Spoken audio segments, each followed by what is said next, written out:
ശിവൻ തന്റെ ഗണങ്ങളുടെ നായകനായി പുത്രനായ ഗണപതിയെ നിയോഗിച്ചിരിക്കുന്നു. അതിനാലാണ് ഗണങ്ങളുടെ നായകൻ എന്നർത്ഥം വരുന്ന ഗണപതി എന്ന പേര് സിദ്ധിച്ചത്.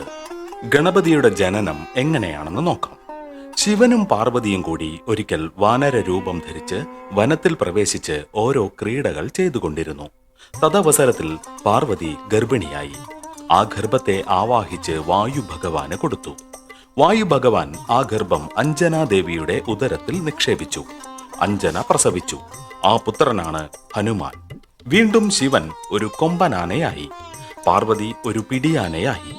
ആ ഘട്ടത്തിൽ പാർവതി ഗർഭിണിയാകുകയും ആനയുടെ രൂപത്തിലുള്ള ഗണപതിയെ പ്രസവിക്കുകയും ചെയ്തതായി ഉത്തര രാമായണത്തിൽ കാണുന്നു. ഗണപതിയുടെ ഒരു കൊമ്പൊടിഞ്ഞുപോയ കഥയുണ്ട്. ഒരിക്കൽ പരശുരാമൻ ശിവനെ കാണുന്നതിനു വേണ്ടി കൈലാസത്തിലേക്ക് പോയി. ആ അവസരത്തിൽ ശിവൻ ഉറങ്ങിക്കിടന്നിരുന്നതിനാൽ പരശുരാമനെ ഗണപതി അകത്തു പ്രവേശിപ്പിച്ചില്ല.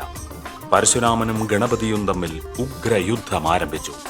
ആ യുദ്ധത്തിൽ ഗണപതിയുടെ ഒരു കൊമ്പൊടിഞ്ഞു പോയതായി പത്മപുരാണത്തിൽ വിശദീകരിക്കുന്നു. ഇനി ഗണപതി കാക്കയായ കഥ പറയാം. ദക്ഷിണ ഭാരതത്തിൽ ഒരിക്കൽ വേനൽ വന്നു. നാട് മുഴുവൻ ഉണങ്ങി വരണ്ടതു കണ്ട് അഗസ്ത്യൻ ശിവനെ അഭയം പ്രാപിക്കുകയും അല്പം പുണ്യജലം തന്നയക്കണമെന്ന് അപേക്ഷിക്കുകയും ചെയ്തു. ശിവൻ തന്റെ അടുക്കൽ ഉപാസിച്ചു കൊണ്ടുനിന്ന കാവേരിയെ അഗസ്ത്യന്റെ കമണ്ഡലുവിലാക്കി കൊടുത്തയച്ചു. ഇത് ഇന്ദ്രന് രസിച്ചില്ല. ഇന്ദ്രൻ ഗണപതിയെ വിളിച്ച് അഗസ്ത്യന്റെ കമണ്ഡലു എങ്ങനെയെങ്കിലും തട്ടിമറിക്കണമെന്ന് ഉപദേശിച്ചു.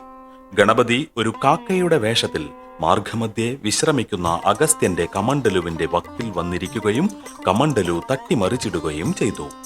അഗസ്ത്യൻ കാക്കയുമായി ഏറ്റുമുട്ടി. ഉടനെ കാക്ക ഗണപതിയുടെ രൂപത്തിൽ പ്രത്യക്ഷപ്പെടുകയും അഗസ്ത്യനെ അനുഗ്രഹിക്കുകയും ചെയ്തു. മാത്രമല്ല, ഗണപതി അഗസ്ത്യന്റെ കമണ്ഡലു വീണ്ടും പുണ്യജലം കൊണ്ട് നിറച്ചു കൊടുത്തു. ആ ജലം അഗസ്ത്യൻ ദക്ഷിണ ഭാരതത്തിൽ കൊണ്ടുചെന്ന് ഭക്തജനങ്ങൾക്ക് ദാനം ചെയ്തു. അതാണ് ഇന്നത്തെ കാവേരി നദി. ഗണപതിക്ക് ആനത്തല ഉണ്ടായതിനെ സംബന്ധിച്ച് വിഭിന്നങ്ങളായ 2 കഥകൾ പുരാണങ്ങളിൽ കാണുന്നുണ്ട്. ഒരിക്കൽ പാർവതി ശനിഗ്രഹത്തെ ഗണപതിക്ക് കാണിച്ചു കൊടുത്തു. ശനിയുടെ ദൃഷ്ടിപാതം കൊണ്ട് ഗണപതിയുടെ തല ദഹിച്ചുപോയി. തൽസ്ഥാനത്ത് ഒരു ആനത്തല കൂട്ടിയിണക്കിയതാണെന്നാണ് ഒരു കഥ. മറ്റേ കഥ അല്പം കൂടി രസാവഹമാണ്. ഒരിക്കൽ പാർവതി വസ്ത്രങ്ങളെല്ലാം മാറ്റി ഒറ്റമുണ്ടുടുത്തുകൊണ്ട് കുളിക്കാൻ ഒരു മുറിയിൽ കയറി. ശിവനും പുറകെ ചെന്ന് ആ മുറിയിലേക്ക് കടക്കാൻ തുടങ്ങിയപ്പോൾ ഗണപതി തടഞ്ഞു. കുപിതനായ ശിവൻ ഗണപതിയുടെ തല വെട്ടിക്കളഞ്ഞു. കോപമടങ്ങിയപ്പോൾ ശിവൻ ഗണപതിക്ക് ഒരു ആനത്തല പകരം വെച്ചു കൊടുത്തു എന്നാണ് 2ാമത്തെ കഥ.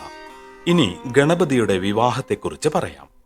ഗണപതിക്ക് സിദ്ധി, ബുദ്ധി എന്നീ 2 ഭാര്യമാരുണ്ട്. ഈ ഭാര്യമാരെ കിട്ടിയതിനെ സംബന്ധിച്ച് ഒരു കഥ പത്മപുരാണത്തിൽ ഇങ്ങനെ കാണുന്നുണ്ട്. ഗണപതിക്കും സുബ്രഹ്മണ്യനും വിവാഹപ്രായമെത്തി. 2 പേർക്കും വിവാഹം കഴിക്കണമെന്ന് തിടുക്കം കൂട്ടി. ശിവൻ ഒരു പരീക്ഷ നടത്തി. ആദ്യം ലോകം ചുറ്റി വരുന്നവനെ കൊണ്ട് ആദ്യം വിവാഹം കഴിപ്പിക്കുമെന്ന് പരമേശ്വരനും പാർവതിയും കുട്ടികളെ അറിയിച്ചു. അതനുസരിച്ച് സുബ്രഹ്മണ്യൻ തന്റെ വാഹനത്തിൽ കയറി ലോകം ചുറ്റുവാൻ പുറപ്പെട്ടു. ഗണപതി ഒന്നും ചെയ്തില്ല. കുറച്ചു കഴിഞ്ഞ് മാതാപിതാക്കന്മാരെ ഒന്ന് പ്രദക്ഷിണം വെച്ചു. കാരണം ചോദിച്ചപ്പോൾ ഭൂലോകം മുഴുവൻ ഉമാമഹേശ്വരന്മാരിൽ സ്ഥിതി ചെയ്യുന്നുവെന്നും അവരെ പ്രദക്ഷിണം വെച്ചാൽ ലോകം ചുറ്റിയതിന് തുല്യമാണെന്നും ഗണപതി പ്രസ്താവിച്ചു. ഇതിൽ സന്തുഷ്ടരായ മാതാപിതാക്കന്മാർ ഗണപതിയെ കൊണ്ടുതന്നെ ആദ്യം വിവാഹം കഴിപ്പിച്ചു. ശിവനും പാർവതിയും ഗണപതിക്ക് വിവാഹം കഴിപ്പിച്ചു കൊടുത്ത കന്യകമാരാണ് സിദ്ധിയും ബുദ്ധിയും. ഇനി എന്താണ് വിഘ്നേശ്വരത്വം എന്ന് നോക്കാം. ഏതു കാര്യവും നിർവിഘ്നം നടത്തുന്നതിനും കാര്യങ്ങൾക്ക് വിഘ്നം വരുത്തുന്നതിനും കഴിവുള്ള ഒരു ദേവനാണ് ഗണപതി. അതിനാൽ പ്രവൃത്തികൾ തുടങ്ങുമ്പോൾ നിർവിഘ്ന സമാപനത്തിനു വേണ്ടി ഗണപതിയെ സ്തുതിക്കുക എന്ന ഏർപ്പാടുണ്ടായി.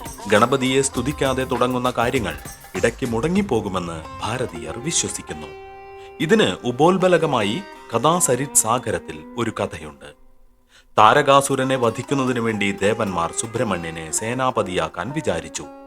ഇന്ദ്രൻ തന്നെ മന്ത്രവിശുദ്ധമായ കലശമെടുത്ത് കുമാരന്റെ തലയിൽ അഭിഷേകം ചെയ്യാൻ തുടങ്ങിയപ്പോൾ ഇന്ദ്രന്റെ കൈകൾ സ്തംഭിച്ചുപോയി. ഇന്ദ്രൻ വിഷാദിച്ചു നിന്നു.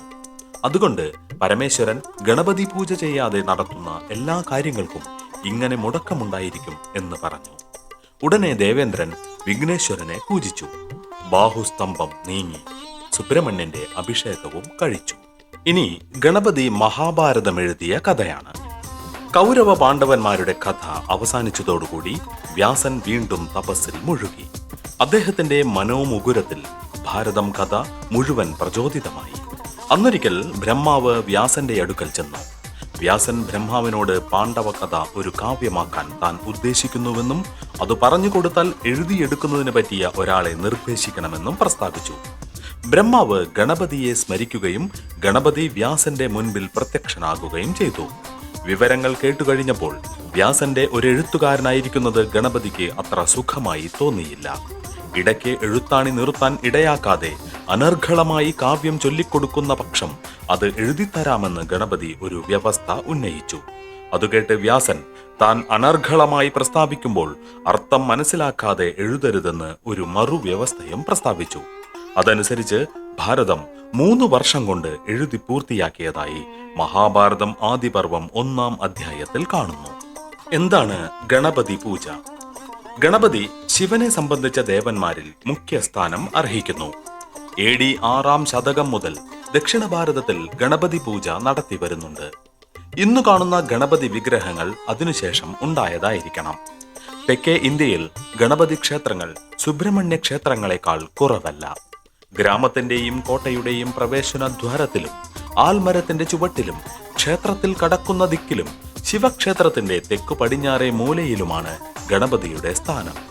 നിൽക്കുന്നതും ഇരിക്കുന്നതും നൃത്തം വെക്കുന്നതുമായ ഗണപതി വിഗ്രഹങ്ങൾ ഉണ്ട്. മുഖ്യമായവ ഇടംപിരിയും വലംപിരിയുമാണ്. തുമ്പിക്കൈ ഇടത്തോട്ട് പിരിഞ്ഞത് ഇടംപിരിയും വലത്തോട്ട് പിരിഞ്ഞത് വലംപിരിയുമാകുന്നു. ശിവന്റെ ആകാരാംശമാണ് ഗണപതി. വിഘ്നങ്ങൾ അകറ്റി ഭരിക്കുന്ന ദൈവമാകയാൽ വിഘ്നേശ്വരൻ എന്ന പേരുണ്ടായി. ഗണപതിയുടെ ഭീമാകാരമായ വയറ്റിൽ അണ്ഡഗോളങ്ങൾ അടങ്ങിയിരിക്കുന്നതായി പ്രസ്താവിക്കപ്പെടുന്നു. ഗണപതിയുടെ ജന്മദിനം വിനായക ചതുർത്ഥിയാണ്.